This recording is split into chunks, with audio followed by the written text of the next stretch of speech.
No, no, no. I'm not rambling, Mr. Chair. Very specific yung mga tanong Hindi, ko. specific ang law. Guilt is personal. Tanong ka muna ng abogado. Okay lang po. Kayang-kaya kong magtanong sa abogado. Sige, Tanong ka itanong muna ko ngayon po. before we proceed. No, no, no. Hindi tayo I magkakaintindihan have prepared dito. these questions with my Guilt legislative is staff. personal. Yes, it's very personal. Hindi So, mo pwedeng ipasa sa iba yan. no, no, no. Hindi po ito pagpasa. Magdating tayo sa korte, hindi naman tatanggapin yan. Well, Mr. Chair, and if the resource person could keep his volume and pitch to a normal trying level. to pin me down on Mr. Chair, you are pinned down by your own statements you of cannot. October. You have to no, pin no, no, me Mr. down Chair. lower. I'm not trying to pin you lawfully. down on The air. exchanges are no longer productive. Mr. The hearing Chair. is Do not pin me suspended. down on semantics. Okay. Mga kabayan, sa huling bahagi ng isinagawang Blue Ribbon Committee nitong nakalipas na araw, talaga namang nag-trending sa mundo ng social media ang mainit na pagharap ni dating Pangulong Duterte at Senator Risa Hontiveros. Ito ay sa kabila ng investigasyon sa war on drugs ng Duterte administration.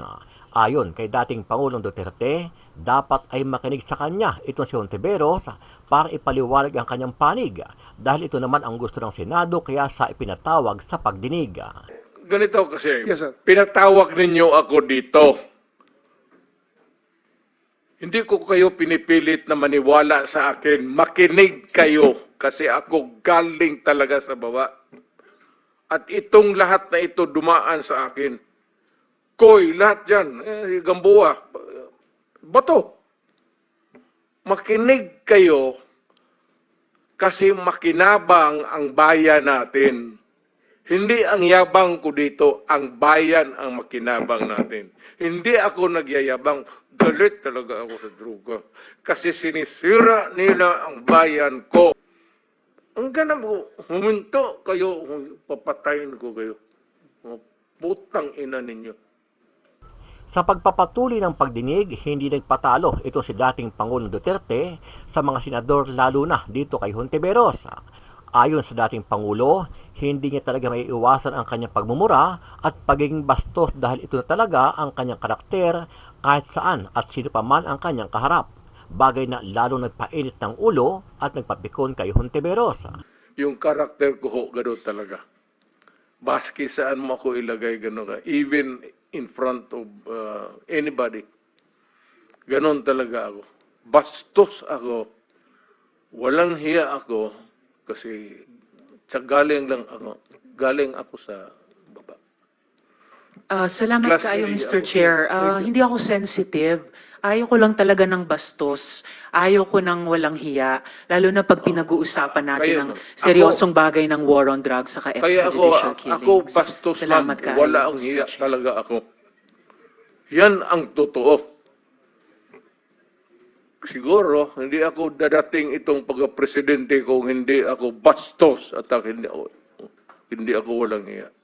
Sa kabila ng pagpapaliwanag ni dating Pangulong Duterte kaugnay sa kanyang karanasan sa PDEA noong siya pa ang mayor ng Davao hanggang sa naging Pangulo ng bansa, tila hindi nauunawaan ni Hontiveros ang dating Pangulo kaya nagdesisyon ang komite na ihinto na lang ang pagdinig para kumalma ang dalawang panig.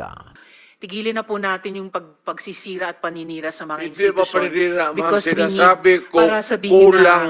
pero may nasabi Hindi rin nila kasalanan. may Ang nasabi ideya rin talaga hindi kulang inutil. ng tao, Pero- kulang ng organization. Pero I heard the term, Mr. Chair, You have halos to have, inutil. Mr. President, tao, pati pondo ng pera. There are ways na i-strengthen ang PIDEA na hindi natin Hindi sinasabing mo dala sa halos istorya yan dito. inutil. Actually, okay. No. Excuse me, Mr. Chair. Sige. Miyembro po ako ng committee ito, ng subcommittee at ng Senado. So, I am just making an interjection Yes, in fairness sa PIDEA na isa sa mga importanteng institusyon ng law enforcement natin, particularly in suppressing the supply of drugs. For the record lang, Mr. Chair. Dagang salamat, Mr. Chair o Senator Sige, De La what's the Rosa. opinion of the Ako President? naging- Yes, Mayor, congressman, naging presidente, ang sinasabi ko dito, wala akong tinatamaan. I'm just expressing, I said, my experience. Na kung ano talaga ang kulay ng druga dito sa Pilipinas. Ano ang masasabi mo dito, kabayan? Sama-sama nating panuorin ang buong video at pakikomment nyo po ang inyong mga reaksyon at sariling opinyon. Pero bago yan, sa mga hindi pa po nakasubscribe sa ating channel na Kabayan News PH, pakipindot po ang subscribe button at pakiclick na rin ang notification bell para lagi kayong updated sa mga bagong upload natin na legit at napapanahong balita. Maraming pong salamat. Meeting is hereby resumed. Senator Ontiveros has the floor. Salamat kaayo, Mr. Chair. I-summarize ko na lang yung unang line of questioning ko. The point of my question tungkol sa assuming responsibility or not kina Kian, Carl Anthony Nunez, itatanong ko rin dapat sa Althea Barbon na 4 years old, at si Carl Arnaiz, at si Reynaldo de Guzman alias Kulot, na-confirm sa Caloocan Court na the evidence was merely planted by the police. Ang point ng unang questioning ko na yon ay kung ina-acknowledge nyo o hindi na yung policy nyo caused the death of innocents. So lastly, Mr. Chair, actually may mga 100 tanong pa sana ako sa dating presidente pero na-high blood yata sila sa akin. So 2 huling tanong na lang. Una po. Yes, Mr. Chair. Ganun lang siguro kasi excited lang ako. First time ako naka-appear ng Senate. But walang personalan yan. It has nothing to do with you, pati yung karakter ko. Yung boses ko lang kasi excited. But if we are offended by the demeanor, then mag-change gear ako. I'll try to do it with moderation. Salamat kaayo, Mr. Continue, ma'am. Chair. Continue. Salamat kaayo, Mr. Chair. At saka, Hindi, sandali, ma'am. Mr. Ganito, Chair. and I'm addressing lahat kayo. Taga-probinsya po ako. Hindi ninyo pwede akong masumo na paulit-ulit. Pag ginawa ninyo yan, isnabin ko kayo. Wala akong pera. I am not that rich na mag-travel dito sa aeroplano. Mahal yan. Nabubuhay ako sa retirement pay ko. So, pati itong pamasahe ko, retirement pay ko yan. Wala akong negosyo ever since. Gobyerno lang ako. I have been an employee of government ever since. Kaya, I do not have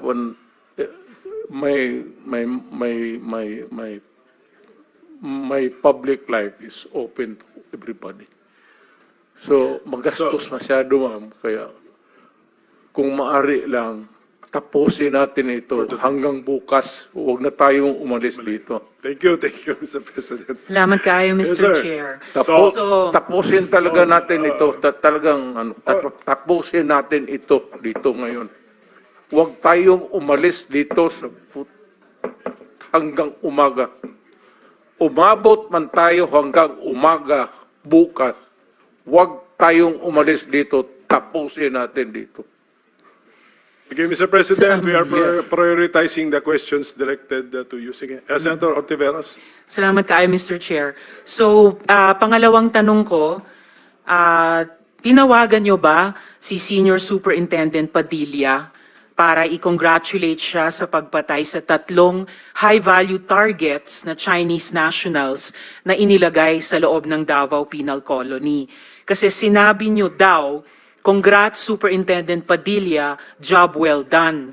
Pero grabe ang ginawang dinuguan. Do you confirm this, Mr. Chair? You call Padilla now because he is lying. I do not know him. And I do not have to congratulate this policemen and soldiers. Trabaho ninyo yan. Why do I have to congratulate you? Magtrabaho kayo dyan. So you do not confirm na tinawagan nyo si I do not- Senior Superintendent Padilla? I only congratulate people with itong mga police daw graduate with honors kasi nagtuturo ako sa Police Academy. May congratulatory message ako. Pero mag-congratulate ako ng ano.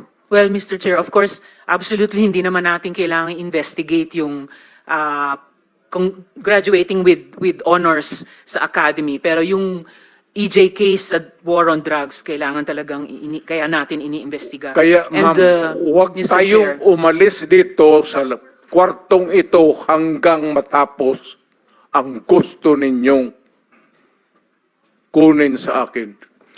well, Mr. Chair, so yung huling tanong ko for today, for the record, Bakit ano po? tinawag Mr. ninyo Chair. ako dito tapos yan lang ang huli ninyong tanong? May mga colleagues pa yata tayo, Mr. Chair, na magtatanong sa dating presidente. So, for the record, sinasabi nyo ba na ang mga drug users at drug criminals ay dinideserve nilang mamatay na lang kaysa pumunta sa jail? O para i-paraphrase ko si Patricia Evangelista, do some people need killing, Mr. Duterte? Ma'am, presidente ako. Nagagastos ako sa gobyerno. Bakit ako magbubuhay sa mga putang inang yan? Ikaw yung pera na ipapakain ko dyan sa preso, ibigay ko na lang doon sa mga tao dyan sa walang bigat. So, mas okay Walang pong trabaho. patayin sila kaysa Wala ipreso akong pakialam sila? dyan sa kriminal, ma'am. So, thank you for making that of Akong record. pakialam sa kriminal kung saan silang impernong gusto nilang pumunta. Well, Mr. Chair, for the record, You make your own history in this planet. yes, Mr. Yun Chair. ang gusto nilang mangyari. Doon sila sa impyerno at doon tayo magkita. Well, Mr. Chair, wala namang jurisdiction ng Senado sa impyerno. Dito lang sa bansa natin pwede tayong mag-investigate. Ba't doon tayo pupunta? Well, wala po akong ambisyon pumuntang impyerno pa. Pero Mr. Chair, ang hirain punto kita, lang ma'am. nito, ang punto lang nito ay nung magsisimula ang anumang police operations, drug-related police operations, supposed to be at sinabi ng mga resource persons, merong pong manual of operations, merong continuum of force sa pag-enforce implement ng police anti-drug operation. So, ang premise is, yun na nga, arrest muna at build the case. Well, Mr. Chair, no, as a final word, I hope and I imagine that the Department of Justice is watching dahil ang daming admissions ng dating presidente involving criminal acts. Salamat kayo. Kasaysayan na lang po maghuhusga. Salamat kayo, Mr. Chair. Thank you, Senator Mr. Ontiveros. Chair. Yes, go ahead, Mr. President. Nagtataka ako hanggang ngayon ang Justice Department hindi pa nag-file ng kaso hanggang ngayon. Katagal lang. Matagal ako pumapatay ng tao hanggang ngayon hindi pa sila nakapile ng kaso. Mr. Chair, another addition to the list that's growing by the minute. Okay, for the record, Mr. President. wala na tayo Mr. President, for the record, kasi may nagtanong din sa akin Wala. Huwag na tayo magdrama dito. Tapusin na natin itong istorya na ito dito sa Pilipinas. For the record, Mr. President, wala. Kasi naawa ako dito sa mga pulis. Sa totoo lang, naawa ako sa mga pulis, pati sundalo. Kaya ako, akin mind and mind alone. Pag nag-inutusan ko ito, mag-operate itong mga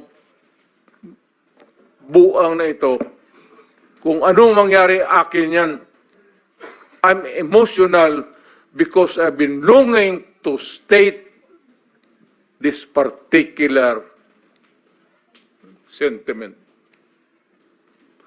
Protektado ko yan sila. Basta in the fulfillment of duty,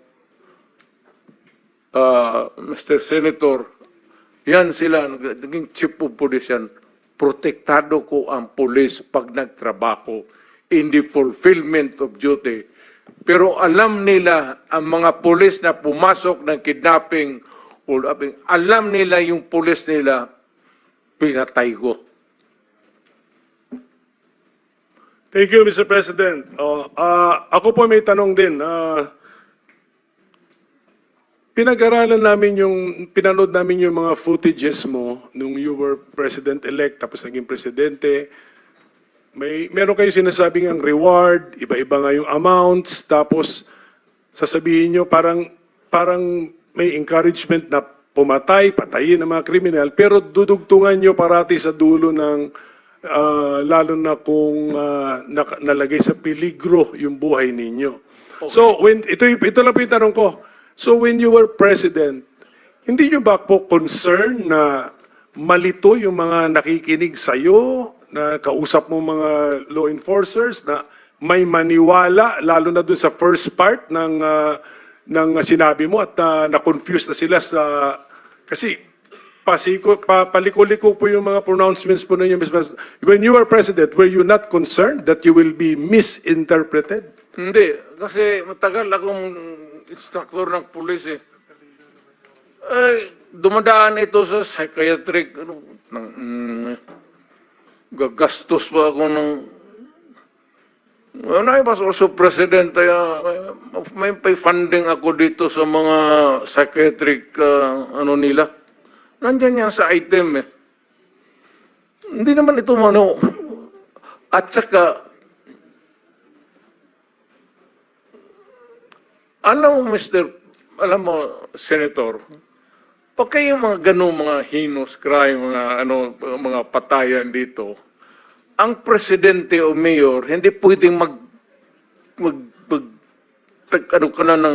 kailangan magbitaw ka talaga ng salita. Putang ina ninyo. Kasi pag hindi, hindi ako na nagyayabang. Look at my city.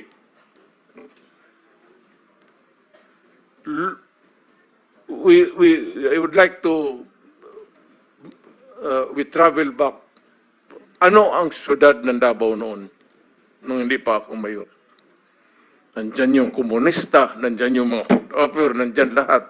Abusado na pulis, abusado na sundalo. Puro kriminal, puro kanya-kanya. Nung na-mayor ako, sabi ko, hinto kayo, either, mga nandyan naman na noon. Sabi ko sa mga pulis, either patayin ninyo ako o papatayin ko kayo. Putang hina, huminto kayo dyan, ditse kayo. Eh, kung sinabi ko yan sa mga kriminal, sa pulis, lalo na sa kriminal. Pero yung mga pulis na nag-kidnap, sumali sa hold-up, mga tao nila, pinatay ko talaga. Alam nila yan. Ibibigay nila yung pangalan kung tanungin mo. All you have to do is to place them under oath.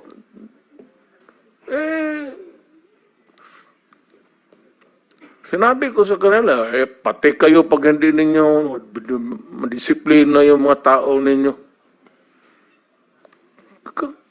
Bayad ang mga tao ng sweldo ninyo tapos pati kayo kasali dyan. Stricto talaga ako sa pulis. Ayan sila. Puro general yan. Protektado ko ang pulis pag sa trabaho. Kasi ma-demoralize maghayaan mo. Alam mo ba, Senator, nung mayor ako, ayan, puro dumaan ng Davao yan, puro naging chief of police yan. Pagka ang pulis nagkaroon ng kaso, yung araw na yon na ma-file yung kaso against the police, tangina yung sweldo niya, hinto na yan. Wala nang pagkain na dumadating doon sa pati yung mga anak. Hinto pati yung edukasyon ng bata. Kaya pinoprotektahan ko sila. Ito puro generals. Pero alam nila, sila mismo pinoprotektahan ko yan. Dumaan ng kaso yan. Pero yung mga pulis na gago, I will take advantage of the presence of the former president and then ask now the police generals present this afternoon. Narinig niyo yung sinabi ni Presidente? Danao, Generals Danao and Coy, do you confirm what the President said? Na kung involved ang police ninyo sa krimen, siya mismo ang pinapatay daw niya. So ano, do you confirm such a statement? Alam nila yan. As far as I'm concerned, sir, when I was under the Davao City Police Office, hindi naman siguro sir yung pinapatay. Sige, tell us. As far as I know, sir, wala man pinatay po si Mayor What talaga. do you do? What do you do to the policemen involved in crime? Policeman is involved in crime, sir. Yes, That okay. is the scenario. Oh. Sir, nung panahon ko, when I was the city director, there was one policeman who was discharged for illegal drugs. And unfortunately, hindi ko na lang po i-mention yung pangalan kung sino yung congressman na nilapitan at na-reinstate po sa serbisyo, in short. Okay, he was already discharged from illegal drugs. Wala pang 1 year, sir. Walang ginawa kundi magmaoy, mamaril, at binabaril niya, sir, yung kanyang misis, binabattle indok niya yan. Okay? So, in short, sir, yung taong yun, kinausap ko. Kasi sabi ko, kababalik mo lang, baka pwede namang maglaylo ka. Okay? So, ang nangyari, sir, naglaylo siguro ng 3 linggo. Ganon uli, sir. So, binaril na ng binaril yung misis niya. And accordingly, sabi mismo ng misis niya, Sir, kaya po laging nagwawala na naman itong mister ko dahil bumalik uli sa droga. So, in short, sir, pinatay namin. Ganon lang, sir. Anong circumstances? Meaning, pinatay ninyo, paano? Sir, lumaban, sir, Pulis, may sariling baril, sir. Binabaril nga niya yung misis niya. Kami pa. Napatay nyo sa bahay niya. Yes, sir. Nag-operation Inoperate namin kayo? talaga, sir. Yes, sir. Inoperate namin, sir. Nakalimutan ko lang yung apelyido. Pero that was when I was the city director. I think it was 2014. Anong month po? I am familiar with the... Sige, sir. Can you supply the details, Mr. President? Yes, lumaban, sir. Yung anong petsa, so that yung mga gusto mag-research further sa insidente, anong petsa, anong pangalan ng tao? And I cannot... it would be impossible to remember that. I have to go back home and... General dig Danao, into the month record. and year, para lang because this happened in Davao City, pero anong month and year? Para Yes, sir. Hindi ko lang, sir, maalala yung pero I was the city director, sir, Pero that was from... Kasi I was assigned, sir, from 2012 up to, 16 yata? Or basta almost 3 years yun, sir, Thank you. So, walang ginawa yun, sir, kundi magsumbong sa station. And, actually, pinatawag ko, sir, yung police, Yun yung pinagtataka ko, sir. Dahil na-discharge na ito, hindi ko na lang sasabihin, sir, kung sinong congressman yung nilapitan niya. Sige po. And, nakabalik, sir, sa serbisyo. So, yun ang nakakasakit, sir, sa atin. Dahil, dinischarge ka na nga for illegal drugs, and yet, nakabalik ka uli. Pagbalik mo, the same trabaho, the illegal drugs pa rin. So what will we do dun, sir? Alam nga naman na misis mo, binabaril mo, buntis, binabatil indok mo, di lalo na sa ibang tao. Thank you, General Cuy. Any reaction to what the President said? Sir, when I was the city director then in 2005, I cannot remember any incident of a member of the Davao City Police na involved in illegal activities. But yung policy na yun po ni Mayor noon was well known to the public, more so to the members of the police force. Senator. Go ahead, sir. Sa lahat ng puro nagdaan ng Davao to, pinakamabait yan si Kuy. Hindi makapatay ng lamok yan. Yung iba dyan, Danao, patay ka dyan. Alam mo, ang trabaho nitong mga to is to confront criminals. And pag nandyan na yan, nagkumuntot na, buhay ng nila. Ngayon, mamili tayo, nung mamili ako, sabihin ko, sige, habulin mo. patayin mo pag lumaban. Yun talaga ang patayin mo pag lumaban. Hindi ko sinasabi isalvage mo. Nasabihin mo, hulihin mo, nakakampak, tapos barilin mo. Hindi trabaho ng lalaki yan eh. Kung tunay ka na lalaki, hindi mo trabaho yung patay ng tao na bigyan mo ng baril, magbarila na lang kayo. Alam nila yan lahat. Ayan si katabi mong senador, alam niya yan. Senator De La Rosa. Mr. Chair, I would like to share also my own personal experience. Pagdating dyan sa mga words ni President Duterte na sinabi niya, yung pananakot niya sa kriminal na pag kayo gumawa, o lalo na kayo mga pulis, na involved kayo sa kidnapping, involved kayo sa droga, involved kayo sa hold-upan, papatayin ko kayo. Yes, sinabi niya yan. Sinabi niya yan. At itong mga pulis na ito, na namamatay din, namamatay sila during operation na kinandak sa kanila, dahil lumaban talaga sila. Hindi naman pupuntahan mo lang yung pulis para barilin. Sabi ko nga ni Presidente, hindi gawain ng lalaki yan.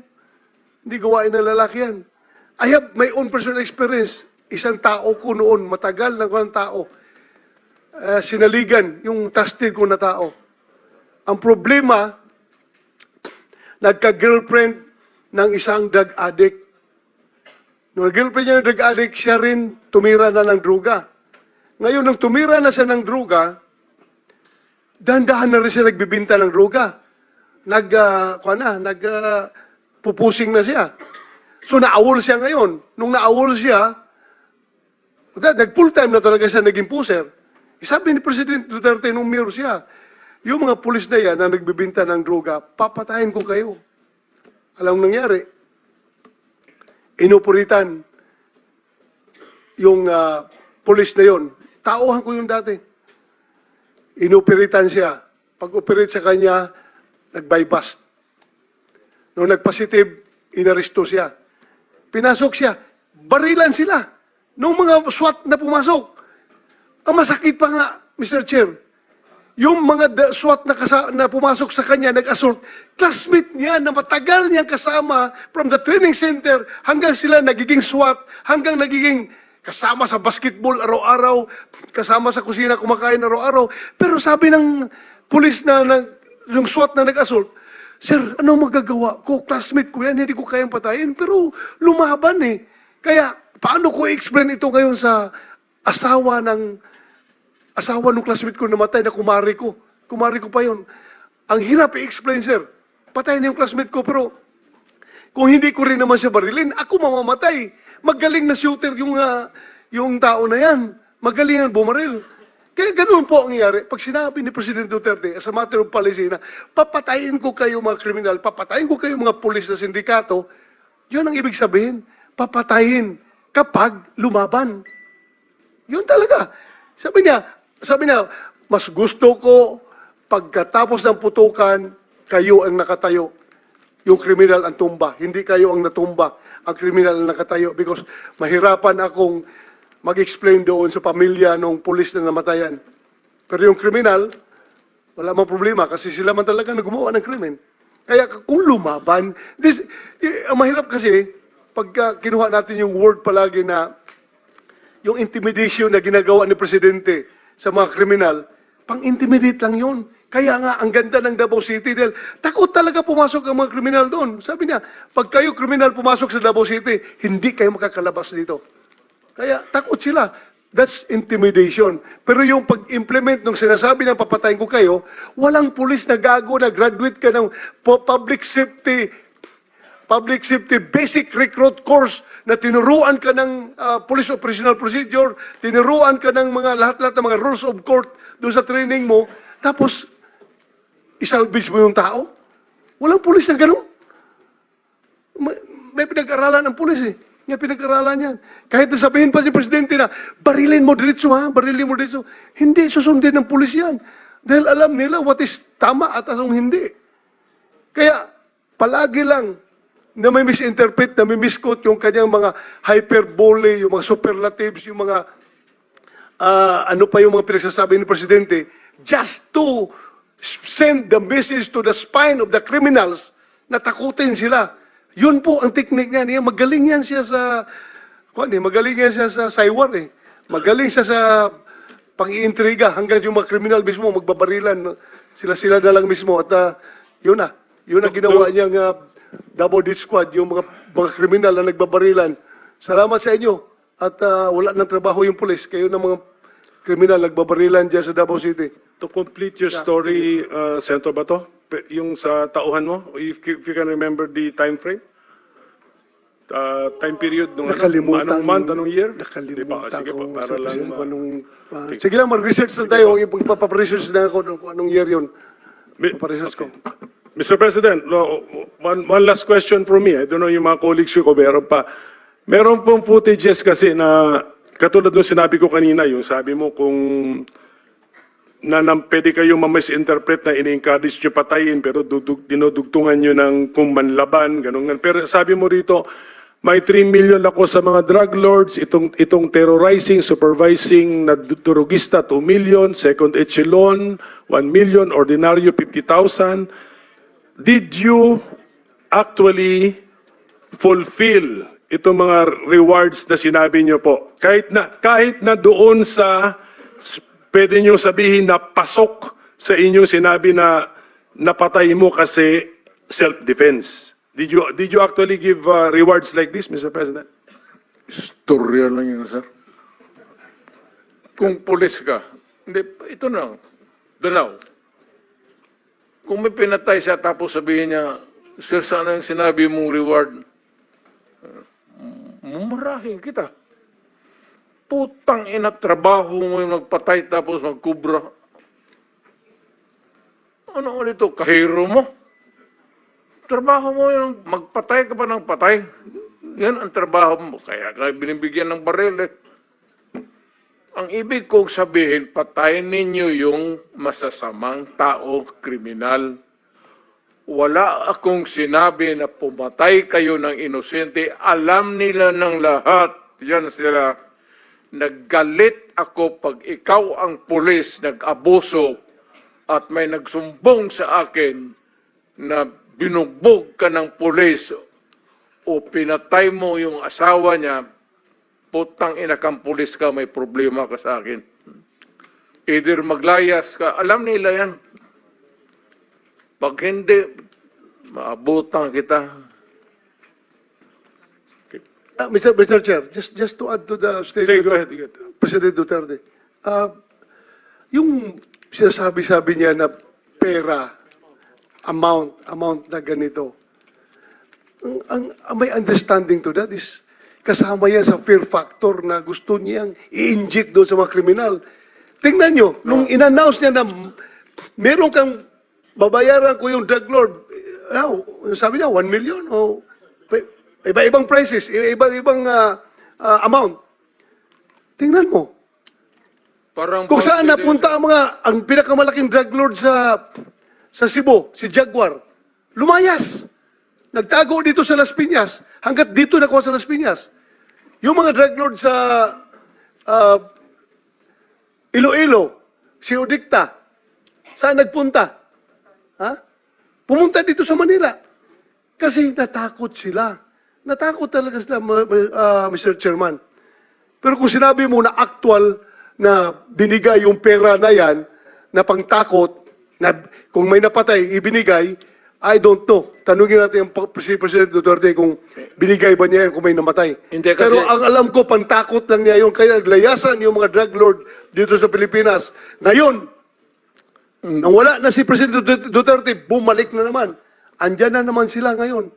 Continue yung kanilang trabaho, kanilang negosyo. Kaya, Hindi nila nakuha yung style ko, sir. Hindi ako magsabi ng magbigay ako bounty, ikaw yung kriminal. Criminal ay 50,000. Sabihin ko, ang pulis ang bigyan ko, 50,000 sigurado mahuli yan. Kung sabihin mo lang 50,000 doon, wala. Pero sabihin mo, ibigay mo yung 50,000, no? Hanapin mo. Pag lumaban, patayin mo. Alam nila yan kasi dumaan yan lahat sa akin. Instructor ako sa criminal law, pati criminal procedure.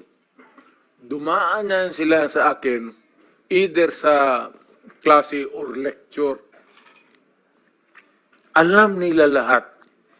Alam nila lahat kung papaano pumatay ng legal at papaano pumatay na makukulong ka. Always in the fulfillment of duty when your life is in danger. Alam nila yan. Pagkapulis ka, hindi lang basta-basta bumaril ka dyan. Only when you are enforcing the law at sabihin mo mag-surrender ka, pag ayaw mo mag-surrender, lapitan mo, you must overcome the resistance. Pagka nagkaputukan kayo, sinasabi ko sa IAS at sabihin ko uli ngayon, ang sinasabi ko sa pulis, huwag kayo umuwi dito sa o mag-report sa akin na may tama ka. Galit ako, sabihin ko, bakit ikaw ang tinamaan? Putang ina. Anong klaseng pulis ka na? Alam nila yan. Yan sila na puro nang dumaan ng chief of police yan. Alam nila yan. Senator, ayaw kong makita yung pulis ko na matay. Kasi naaawa ako sa mga piyuda. Kaya lahat, alam na, ito, nandun yan sa lahat. Lahat ng pulis na mamatay sa Davao, pinupuntahan ko talaga. At yung mga byuda nila, ayan, nandiyan sila, nandito harap-harapan. Yung mga byuda nila, ginagawa ko casual sa City Hall para may pundo lang pangkain. Tanungin mo yan sila isa. Ganon yan. Pag nagsuspende ang pulis, nung mayor ako, wala na yung sweldo, ako ang nagbabayad. At pagpabay kaso, ako ang nagbibail bond. Pero kung abusado at kriminal, alam nila, napapatayin ko talaga sila. Alam nila yan. Alam ng buong Davao yan. Huwag na tayo bulahan. Hindi ako matapang. Takot rin akong mamatay. Pero may paraan ako. Thank you, Mr. President. Okay. So, we appreciate your attendance. No? Nag-overtime na po tayo sa pasensya na po, hindi natin kaya hanggang 4 a.m. Okay lang, sir. Okay, kasi. And then, so, to the other resource persons or witnesses na hindi po natanong man lang, including Muking. Muking is here. Taas mo kami Muking kasi marami sasabi baka hindi ka mag-appear. But thank you for, so pasensya na po kayo, no? We ran out of time for our first hearing. Automatic, na lang, Senator, bigyan mo ko konting panahon, sandali. Kasi ito si Muking, yes, sir. tigabigay ng pera. Alam mo, ang pulis, sir, at alam mo yan, ikaw mismo alam mo yan. Yang pulis, walang pera yan pang operasyon. Magtanong ka dito ng istasyon. Sweldo lang yan sila, may equipment sila, ganon, may police car. Putang ina, walang gasolina yan. Maniwala ka. Magtanong ka ngayon, baski ikaw sa probinsya, utosan mo, sir, walang panggasolina. Ewan ko, I'm not trying to cast aspersion doon sa taas. Pero yung mga gasolina, wala eh. Kung hindi mo bigyan, ito, kung may krimen, may nakidnap, ako, bigyan ko yan sila. Ayan, oh, buhay yan. Bigay ako sa kanila, 50,000. Gasolina. Pagdating mo doon, patayin mo. So, anong gawin nila? Bigyan mo panahon na lumaban. Kasi yan ang instructor ako sa criminal law, criminal procedure. The only way na hindi kayo makulong and to justify the killing is bigyan mo talaga ng panahon na lumaban. Kaya wag mong lapitan doon na ganurin mo. Diretso-diretso. Lalo yung mga hold-upper, papatay talaga yan. Mindanao. So thank you, Mr. President. In the course of the hearings, doon nga natin i-establish bakit nga walang pang-operation ang police. So yun ang Wala ating, talaga. yun ang ating, Wala tatanungin talaga. ngayon natin yan. Pero we have run out of time for our hearing this, kanino kay Presidente? Until now, sir. Okay. Until Can now. can we excuse the President? Okay. Sige, Mr. President, by unanimous position, you are now excused from the hearing. Thank you for Ayaw ko, sir. attending. Thank you, sir. Thank you na, sir. Whether you like it or not, kasi itong mga kaibigan niyo po rito, gusto na po kayong ipa-relax Kasi, po, Mr. President. may ito na kasi yung forum na maybe binigyan ako ng panahon ng Panginoong Diyos na makarating dito and I can talk publicly. Alam naman lahat ng mayors yan. Kulang talaga ang suporta. Ang pulis ko, hanggang sweldo lang yan. May pag-utos, walang gasolina, walang pang-follow up. Mr. President, Mr. Chairman, I think it's majority of the members of this committee, Senator Robinson Padilla, Senator Bongo, okay. Yes, I yours understand. truly, I understand. and I understand. Even Senator Villanueva. I would like to excuse the President Yes, okay. from We this hearing. suspend so that the President can, Ayaw- can Ayaw give his ko hearing. kasi there are so many questions that would be left unanswered. We suspend our hearing.